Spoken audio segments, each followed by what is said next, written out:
Yo, what is up guys, it's Pedro here, and in today's video I'll be talking about Emmanuel Forbes and how he says he's putting on some weight this offseason, feels stronger, and we'll talk about some expectations for him this year and what his role is expected to be with the Washington Commanders. If you guys are new, make sure to subscribe, hit that like button and that notification bell as well so you never miss that video, and comment down below if you think Emmanuel Forbes will be a starter this season for the Washington Commanders. So I have made some videos about his weight in the past, and or at least a few weeks ago, and saw the picture of him and he looked a little bit light, and a lot of people agreed with me. There was some people that were like, you're being a little bit too hard on him, whatever.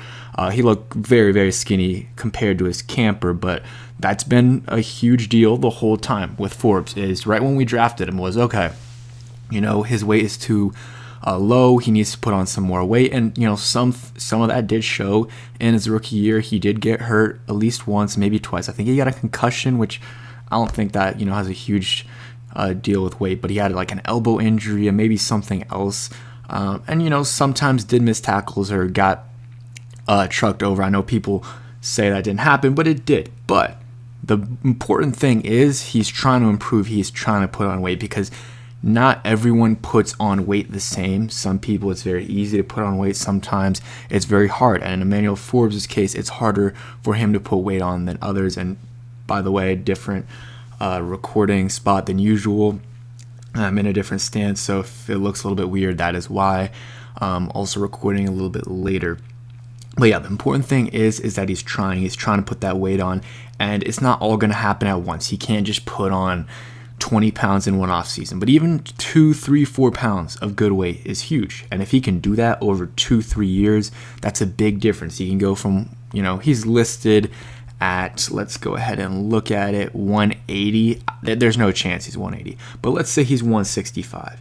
If he goes from 165 to 175 in 2 years, like, that's a huge difference. It really is, and it will show in plays. Like, that 10-pound difference will make a little bit of a difference on some tackles, on some not deflections, but when he's going up to try to bat a pass down, he might be able to, because of those 10 extra pounds, be able to bat it out of the receiver's hands. It does actually make a difference, and I think that people that are saying it won't make a difference are lying to themselves. And hey, I know some people disagree with me on that, and that's fine. Go ahead and comment down below why you disagree with me on that. But Forbes, this is a big year for him.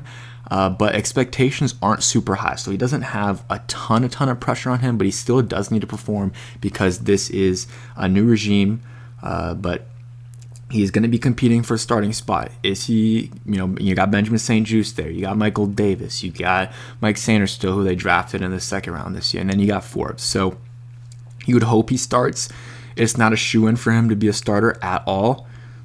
Not a shoo-in, but you could see him potentially. I think the expectation is that he is a starting outside corner for you. Maybe him, Benjamin St. Juste, and then Sanders still on the inside. But you never know. If he doesn't look great, this coaching staff doesn't have a lot invested in him, and it's not, Emmanuel Forbes is not their guy, so you could see them bench him or have him be the first cornerback coming off the bench. If there's an injury, hopefully that doesn't happen, knock on wood. Or if they just want to switch things up, he could be the first guy coming in. But I think he'll be the starter for the Washington Commanders. You read this quote right here. So he's putting on weight and feels stronger. He's been working on his footwork and playing more physical on receivers during practice. That's what you want to see. It's not only the weight, but it's how you use that weight.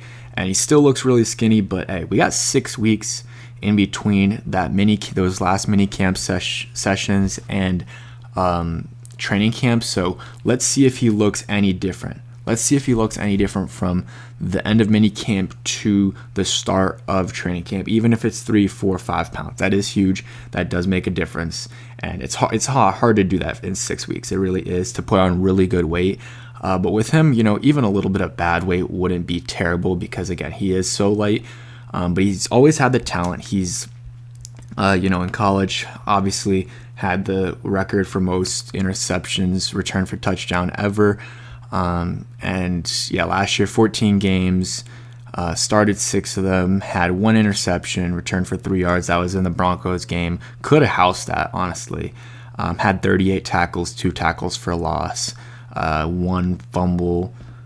Yeah, 1 fumble. I'm trying to remember what that was because it says no fumble recovery or forced fumble. I'm not sure what that was. If you remember, comment down below. But would like, he did get his hands on a lot of passes, and I would like to see him convert more of those to interceptions, because honestly, he put himself in, like, he had 11 pass deflections or pass breakups. He put himself in position to make a lot of plays last year. He really did. His instincts are good at times, but he didn't make the plays, and that's what I want to see him do this year. And I think he obviously has the talent to do it. He did it in college, and a lot of these interceptions that he didn't make, he made those in college. So I think it was partly a mentality thing. I really do. And his confidence got shaken after the Eagles game against A.J. Brown. So that's something that he needs to have a mentality switch this offseason, and hopefully Dan Quinn and Joe Witt instill the confidence in him that he needs to truly show out. That's something that needs to happen. The confidence needs to be in there. So as much as I was making videos, needs to put on weight or didn't like the pick when it happened, hey, he's on the team right now, and we invested, even though it's not this regime, they invested, the previous regime invested a first-round pick in him just 1 draft ago. So still has a lot of talent, and it would be really good for the Commanders if he was a part of this rebuild, if he can succeed, even if he's a solid starting cornerback at this point. We don't need him to be a stud. It would be great if he's a stud, but even if he's a solid starting cornerback in this league, if he can get you some interceptions, we can get a Trayvon Diggs type season, a little bit less than that. Obviously, he had so many picks, but Trayvon Diggs gave up a lot of big plays, but he also had a bunch of interceptions and made a bunch of big plays for the Dallas Cowboys. So if you could have a type of season like Trayvon Diggs did, that would be good. And obviously, Trayvon Diggs played for Dallas under Dan Quinn, under Joe Witt, and guess what? Trayvon Diggs did not have a great rookie year. Terry McLaurin sunned him in that Cowboys game where he had the touchdown, and after Trayvon was talking trash to him, and the next year has a good year.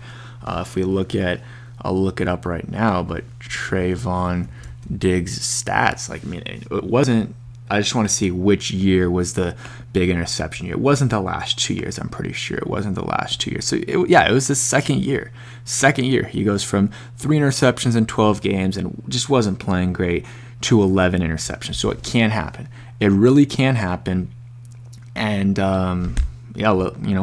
let's root for him and give him this season. And if it's not working out after this season, maybe they'll move on. But let's really just see what happens here. He's going to get that opportunity. He is going to get that opportunity if he wants to start. He will. And after that, it's up to him if he can take advantage of that opportunity and turn it into something good. And yeah, this is a big year for a lot of players. Him, Jahan, like a lot of the guys from the previous regime, it's a big year for them. Jamin Davis, not Sam Cosmi. Sam Cosmi, I guess it's a big year for him because he's a free agent, but he's still going to get paid. A lot of those guys from that rookie class, De'Ami Brown, big year for them. But yeah, that's it for today's video. Hope you guys did enjoy. If you did, I want you guys to comment down below what's an OG player we can go ahead and comment. We'll go Will Compton, a little bit of a fan favorite there. But thanks for watching. Hope you guys enjoy, and peace.